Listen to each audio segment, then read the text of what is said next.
Mindset एक ऐसी किताब जो कैरल ड्वेक के रिसर्च पर बेस्ड है। ये आपको आपके बिलीफ सिस्टम को समझने में हेल्प करता है, जो आपकी पर्सनैलिटी और सक्सेस को शेप करता है।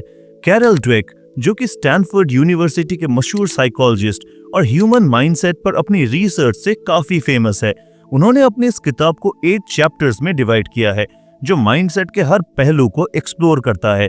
इसमें बताया गया है कि माइंडसेट का effect sports champions, business leaders, parents, teachers और कोचेस की लाइफ पर कैसे पड़ता है।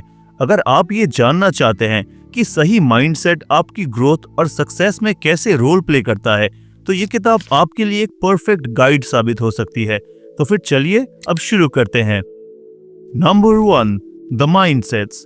एक रिसर्च में बच्चों के साथ किए गए स्टडी से ये जानने की कोशिश की गई कि लोग फेलियर का सामना कैसे करते हैं। इसके लिए बच्चों को कुछ पहेलियां यानी कि पजल्स दी गई, जो धीरे धीरे मुश्किल होती गई। जैसे जैसे पजल्स का लेवल टफ होता गया, कुछ बच्चों ने हार मान ली, जबकि कुछ ने इन्हें सॉल्व करने की एक्साइटमेंट को एंजॉय किया। असल में लोगों की सोच, उनके एक्शंस और चैलेंजेस पर रिएक्शन बिल्कुल अलग अलग होते हैं। एक्सपर्ट्स मानते हैं कि ये फिजिकल फैक्टर्स जैसे एज और साइकोलॉजिकल फैक्टर्स जैसे एक्सपीरियंस, लर्निंग स्टाइल और बैकग्राउंड के कारण होता है। लेकिन अब ज्यादातर रिसर्चर्स इस बात से अग्री करते हैं कि ये इन सब का मिक्स है। इस किताब के राइटर कैरल ड्वेक के रिसर्च से पता चला कि हमारी सोच यानी माइंडसेट हमारी लाइफ और डिसीजंस पर बहुत बड़ा असर डालती है। कैरल के मुताबिक माइंडसेट 2 टाइप्स की होती है। पहला है फिक्स्ड माइंडसेट। इसमें लोग ये मानते हैं कि उनकी क्वालिटीज बिल्कुल फिक्स्ड है। ऐसे लोग अपनी एबिलिटीज प्रूव करने में लगे रहते हैं और फेलियर को अपनी कमजोरी मानते हैं। इनके लिए कोशिश तभी मायने रखती है जब सक्सेस उनके हिसाब से बिल्कुल कंफर्म हो। दूसरा है ग्रोथ माइंडसेट। इसमें लोग बिलीव करते हैं कि उनकी क्वालिटीज हार्ड वर्क और एफर्ट से इंप्रूव हो सकती है। ये लोग मिस्टेक्स से सीखते हैं और फेलियर को प्रोग्रेस का स्टेप मानते हैं। सबसे खास बात यह है कि आपकी माइंडसेट कैसी भी क्यों ना हो, अगर आप इसे चाहते हैं तो आप इसे आसानी से बदल सकते हैं। बस सही सोच और एक्शंस के साथ ग्रो की तरफ बढ़ते रहना है। Number 2, inside the mindsets. Fixed mindset वाले लोग सोचते हैं कि एबिलिटी एक परमानेंट चीज है, जिसे बार बार प्रूव और वैलिडेट करना जरूरी है। वहीं ग्रोथ माइंडसेट वाले मानते हैं कि एबिलिटी को लर्निंग और मेहनत से इंप्रूव किया जा सकता है। 1995 में famous Superman actor Christopher Reeves का एक हॉर्स एक्सीडेंट हुआ, जिससे वो पूरी तरह पैरालाइज्ड हो गए। डॉक्टर्स ने कहा कि उनका शरीर अब ठीक नहीं हो सकता, लेकिन रीव्स ने हार नहीं मानी। 5 साल की मेहनत के बाद उन्होंने अपने हाथ पैरों में मूवमेंट वापस पा लिया। बिल्कुल क्रिस्टोफर रीव्स की तरह ही ग्रोथ माइंडसेट वाले थ्राइव करते हैं। ऐसे माइंडसेट वाले लोग लिमिट्स को पार करने में बिलीव करते हैं, जबकि फिक्स्ड माइंडसेट वाले सोचते हैं कि सक्सेस सिर्फ नेचुरल एबिलिटी से ही मिलती है। उनके लिए इंप्रूवमेंट की जर्नी की कोई वैल्यू नहीं होती। ग्रोथ माइंडसेट कहता है कि पोटेंशियल एफर्ट और टाइम के साथ ग्रो किया जा सकता है। नासा ने एस्ट्रोनॉट्स चुनने के लिए सिर्फ सक्सेस स्टोरीज वाले कैंडिडेट्स को रिजेक्ट कर दिया। उन्होंने उन लोगों को चुना जो फेलियर के बाद बाउंस बैक कर सके।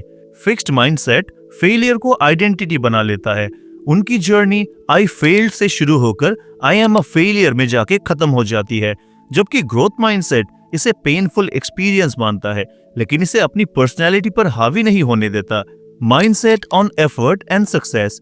कैरल इस किताब में बताती है कि हर इंसान में फिक्स्ड और ग्रोथ माइंडसेट के कुछ एलिमेंट्स हो सकते हैं, जो अलग अलग सिचुएशंस में नजर आते हैं। ग्रोथ माइंडसेट वाले ज्यादा जीतते हैं क्योंकि उन्हें अपनी जर्नी पसंद आती है, whereas फिक्स्ड माइंडसेट का कॉन्फिडेंस फ्रेजाइल यानी कि नाजुक होता है, क्योंकि वो फेलियर को अपनी पर्सनैलिटी से जोड़ लेते हैं। ग्रोथ माइंडसेट फेलियर को टेम्पररी हर्डल की तरह देखता है और आगे बढ़ता है। तो फिर आपका माइंडसेट कैसा है, हमें कमेंट करके जरूर बताएं।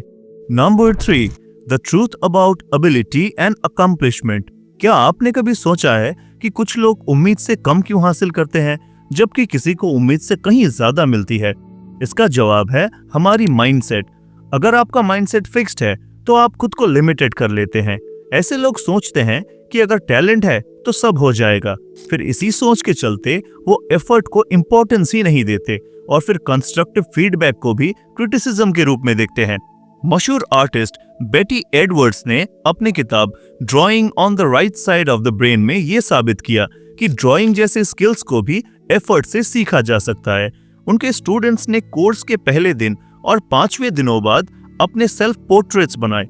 फर्क इतना था कि लोग हैरान रह गए। एडवर्ड्स ने बताया कि ड्राइंग एक फिक्स्ड स्किल नहीं है, इसमें कई छोटे छोटे लर्नेबल कंपोनेंट्स होते हैं जिन्हें एफर्ट्स के द्वारा सीखा जा सकता है। इसी तरह कैरल के रिसर्च से ये भी पता लगा कि एबिलिटी के मुकाबले एफर्ट को ज्यादा प्रेज करना चाहिए। एक स्टडी में स्टूडेंट्स को आईक्यू टेस्ट दिया गया। टेस्ट के बाद कुछ स्टूडेंट्स से कहा गया, वाओ आप बहुत स्मार्ट है, जबकि दूसरे ग्रुप से कहा गया, वाओ आपने बहुत मेहनत की। जब उन्हें चैलेंजिंग टास्क चुनने को कहा गया तो जिनकी स्मार्टनेस की तारीफ हुई उन्होंने इसे चुनने से मना कर दिया। वे फेलियर का रिस्क नहीं लेना चाहते थे, लेकिन जिनकी मेहनत की तारीफ हुई उनमें से 90% ने चैलेंज एक्सेप्ट कर लिया। इसीलिए याद रखें कि किसी की एबिलिटी को तारीफ करने से बेहतर है उनकी एफर्ट की सराहना करें। यही असली ग्रोथ माइंडसेट की पहचान है। Number 4, sports, the mindset of a champion. अक्सर लोग मानते हैं कि खेलों में सफलता के लिए टैलेंट सबसे जरूरी है, खासकर बॉक्सिंग में, जहां फिजिकल एट्रीब्यूट्स जैसे वेट और फिजिकल स्ट्रक्चर का बहुत इंपॉर्टेंस होता है। लेकिन मोहम्मद अली ने इसे गलत साबित कर दिया। अली के पास न तो टिपिकल बॉक्सर की फिजिक थी और न ही रॉ ताकत थी। उनका मुकाबला हुआ सोनी लिस्टन से, जो ताकत और साइज और पावर में उनसे कहीं ज्यादा थे। लेकिन अली तेज थे और उनकी सबसे बड़ी ताकत थी उनका दिमाग। उन्होंने लिस्टन की फाइटिंग स्टाइल और उनकी पर्सनल हैबिट्स को बारीकी से स्टडी किया। अली ने कहा था, लिस्टन को यकीन होना चाहिए था कि मैं पागल हूँ, उसे मुझ में कुछ भी नहीं दिखा सिवाय मेरे बोलने के, और मैं चाहता भी यही था कि वो सिर्फ यही देखे। अली ने अपने दिमागी खेल से लिस्टन को हराकर साबित कर दिया कि असली ताकत शरीर में नहीं बल्कि सोच में होती है। विंबलडन 2000 के फाइनल में पीट सैम्प्रस और पैट राफ्टर आमने सामने थे। सैम्प्रस के लिए ये मैच खास था क्योंकि जीत उन्हें 13th ग्रैंड स्लैम दिला सकती थी। पहला सेट हारने और दूसरे सेट के टाई ब्रेकर में 4-1 से पिछड़ने के बावजूद उन्होंने मैच जीत लिया। बाद में सैम्प्रस ने कहा, जब आप चेंज ओवर पर बैठे होते हैं तो आप अपने पास्ट मैचेस याद करते हैं जहां पहले सेट हारने के बाद भी आपने जीत हासिल की। यही पास्ट एक्सपीरियंस का रिफ्लेक्शन कॉन्फिडेंस देता है। दूसरी तरफ जॉन मैकेनरो, जो बेहद टैलेंटेड टेनिस प्लेयर थे, जो कई बार एक्सक्यूजेस देते थे जैसे बुखार, खाने का टाइम या ठंडा मौसम। 1984 फ्रेंच ओपन के फाइनल में मैकेनरो इवान लेंडल के खिलाफ 2-0 से आगे थे, लेकिन एक कैमरामैन के शोर से उनका ध्यान भटक गया और वे मैच हार गए। यही फर्क है ग्रोथ माइंडसेट और फिक्स्ड माइंडसेट का। ग्रोथ माइंडसेट वाले सेटबैक्स को सबक मानते हैं और अपनी ट्रेनिंग और प्रोसेस पर फोकस करते हैं। वही फिक्स माइंडसेट सेटबैक्स को फेलियर मानकर बहाने ढूंढने लगते हैं या फिर ब्लेम किसी और पर डाल देते हैं। एक ग्रोथ माइंडसेट न सिर्फ कैरेक्टर बनाता है बल्कि एक चैंपियन की सोच को भी तैयार करता है। यही सोच असली जीत की पहचान है। Number 5, business, mindset and leadership. कुछ लीडर्स अपनी टीम, कंपनी और खुद को बेहतर बनाने में यकीन रखते हैं। इन्हें ग्रोथ माइंडसेट वाले लीडर्स कहा जाता है, जैसे कि IBM कंपनी के फॉर्मर CEO लू गर्नस्टर, जनरल इलेक्ट्रिक कंपनी के फॉर्मर चेयरमैन और CEO जैक वेल्च और जेरोक्स कॉर्पोरेशन के फॉर्मर CEO और चेयरपर्सन एनी मुल्केही। वही कुछ लीडर्स सिर्फ अपनी इमेज बिल्ड करने या पावर शो ऑफ करने के लिए काम करते हैं। ये फिक्स्ड माइंडसेट वाले लीडर्स होते हैं, जैसे एनरॉन कंपनी के फॉर्मर CEO केनेथ ले और जेफ स्किलिंग। 1980s के आखिर तक IBM इतना बड़ा ब्रांड बन गया था कि वहां एलिटिसिज्म हावी हो गया। एलिटिसिज्म का मतलब है कि कुछ खास ग्रुप ऑफ पीपल को और उनके बिलीफ को ज्यादा इंपॉर्टेंस देना। इससे कॉमन एम्प्लॉइज की वैल्यू कम होती गई। जब लू गर्नस्टर ने 1993 में IBM के CEO की कमान संभाली तो उन्होंने इस कल्चर को बदलने की ठान ली।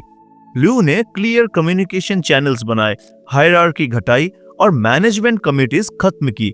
उन्होंने इंसेंटिव सिस्टम को ऐसा बनाया जिससे पूरी कंपनी का परफॉर्मेंस सुधरे, न कि सिर्फ एक डिपार्टमेंट का।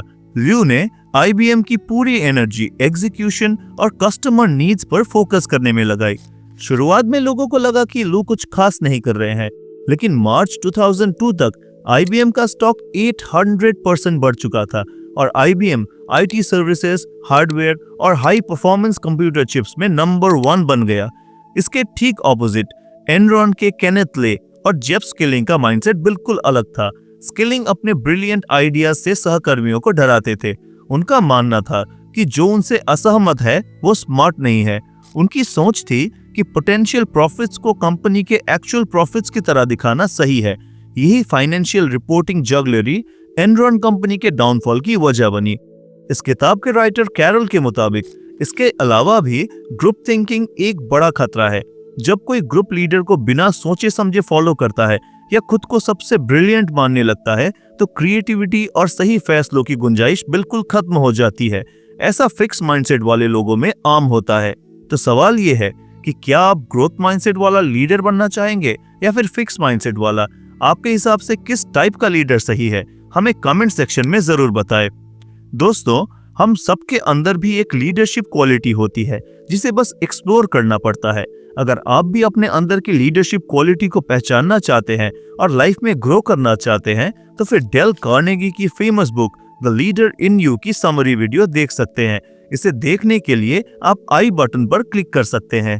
Number 6, relationship mindset in love. प्यार हर किसी की जिंदगी में कभी ना कभी आता ही है। कुछ को इसमें खुशी मिलती है तो कुछ को दर्द मिलता है। लेकिन फर्क बस ये है कि ग्रोथ माइंडसेट वाले लोग दर्द को समझते हैं, माफ करते हैं और आगे बढ़ते हैं। वहीं फिक्स माइंडसेट वाले इसे रिजेक्शन या इंसल्ट मानते हैं और बदला लेने या ब्लेम करने में उलझ जाते हैं। पहले के चैप्टर्स में हमने स्पोर्ट्स जैसे जॉन मैकेनरो के इनबॉर्न टैलेंट और क्रिएटिव आर्ट्स में गॉड गिफ्टेड एबिलिटीज के बारे में बात की। तो क्या रिश्तों की दुनिया में भी ऐसे गिफ्टेड लोग होते हैं? देखिए, स्पोर्ट्स या बिजनेस में तो सक्सेस को मापा जा सकता है, लेकिन रिलेशनशिप में ऐसा कोई पैमाना नहीं होता। फिर भी कुछ लोग रिलेशनशिप में नेचुरली बहुत अच्छे होते हैं या इसे मेहनत से डेवलप करते हैं। ये वही लोग हैं जिन्हें आप कूल या चार्मिंग कहते हैं।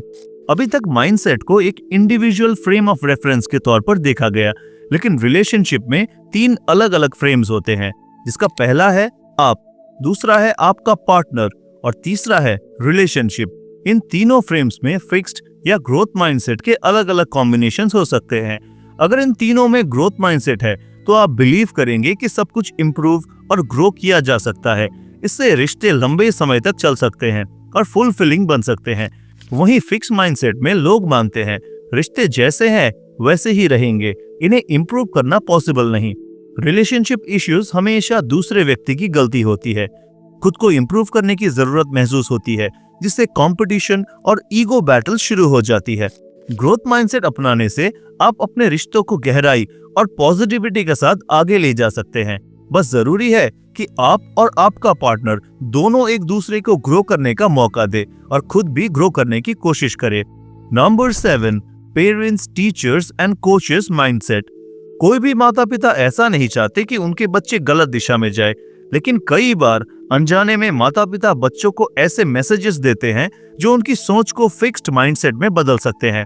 खास तौर पर जब माता पिता अपने बच्चों से कहते हैं, बेटा तुम बहुत स्मार्ट हो, तो ये सुनने में अच्छा लगता है, लेकिन बच्चों पर इसका असर उल्टा हो सकता है। ये उनके अंदर डर पैदा कर सकता है कि अगर वो किसी चीज में असफल हो गए तो उनका स्मार्ट होने का टैग चला जाएगा। इसके बजाय बच्चों की एफर्ट को सराहना चाहिए, जैसे वाह बेटा तुमने इस पर बहुत मेहनत की है, ये काबिले तारीफ है। फेलियर मैसेजेस भी बच्चों को गलत दिशा में ले जा सकते हैं, जैसे कोई बात नहीं, तुम तो सबसे अच्छे हो ना। सुनने में अच्छा है, लेकिन ये बच्चों को उनकी कमियों को सुधारने से रोक सकता है। सही तरीका ये है कि असफलता को सीखने का मौका समझाया जाए, जैसे इस बार नहीं हुआ लेकिन तुम कोशिश करोगे तो बेहतर हो जाएगा। ग्रोथ माइंडसेट वाले माता पिता बच्चों को ये सिखाते हैं कि उनकी समस्याओं का हल कैसे निकलेगा। वे बच्चों से बड़े सपने देखने की उम्मीद करते हैं और उन तक पहुंचने का सही तरीका भी सिखाते हैं। टीचर्स भी ऐसा ही करते हैं।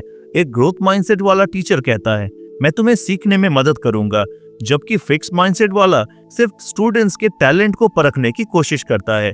इसी तरह फिक्स्ड माइंडसेट वाले कोच का फोकस भी जीत पर होता है और वे गलती से डरते हैं। वहीं ग्रोथ माइंडसेट वाले कोच खिलाड़ियों को बेहतर बनने पर ध्यान देने के लिए एनकरेज करते हैं। UCLA के basketball coach John wooden growth mindset को अपनाते थे। उनका कहना था, हर दिन खुद को थोड़ा बेहतर बनाने पर काम करो। वक्त के साथ तुम बहुत आगे बढ़ जाओगे। वे जीत से ज्यादा एफर्ट और कमिटमेंट पर जोर देते थे। तो चाहे आप पेरेंट हो, टीचर हो या कोच हो, अगर आप ग्रोथ माइंडसेट अपनाते हैं तो आप अपने बच्चों और टीम को असली सफलता की राह पर ले जा सकते हैं। Number 8, changing mindsets. Fixed mindset से ग्रोथ माइंडसेट की तरफ बढ़ने के लिए राइटर बताती है कि सबसे पहले हमें अपनी इंटरनल बातचीत को बदलना होगा। खुद को जज करने के बजाय ग्रोथ पर फोकस करना होगा। Steps to apply growth mindset. Growth mindset को अपनाने के लिए आप कुछ स्टेप्स फॉलो कर सकते हैं। सबसे पहले, चैलेंजेस को एक मौका समझे, न कि प्रॉब्लम। दूसरा है, अपने मिस्टेक्स को सीखने का एक टूल बनाए। तीसरा है, हर दिन खुद से ये 2 सवाल पूछे। मैं आज क्या नया सीख सकता हूँ? मैं खुद को इम्प्रूव करने के लिए क्या कर सकता हूँ? याद रखें, ग्रोथ माइंडसेट एक जर्नी है। इसमें हर दिन थोड़ा बेहतर बनना ही हमारी असली जीत है। लाइफ को ओपन माइंड और पॉजिटिव थिंकिंग के साथ एक्सप्लोर करें, तब देखें आप बिल्कुल ग्रो कर सकते हैं। तो दोस्तों, ये थी कैरल ड्वेक की माइंडसेट किताब की समरी। आशा है आपको ये पसंद आया होगा। अगर पसंद आया हो तो हम आपको जोसेफ मर्फी की पावर ऑफ सबकॉन्शियस माइंड की समरी वीडियो रेकमेंड करना चाहेंगे, जिससे आपको सबकॉन्शियस माइंड के एक्स्ट्रा ऑर्डिनरी पावर के बारे में पता चलेगा। इस वीडियो को देखने के लिए आप स्क्रीन पे दिखाए गए वीडियो पर क्लिक कर सकते हैं। तो मिलते हैं अगली वीडियो में। धन्यवाद।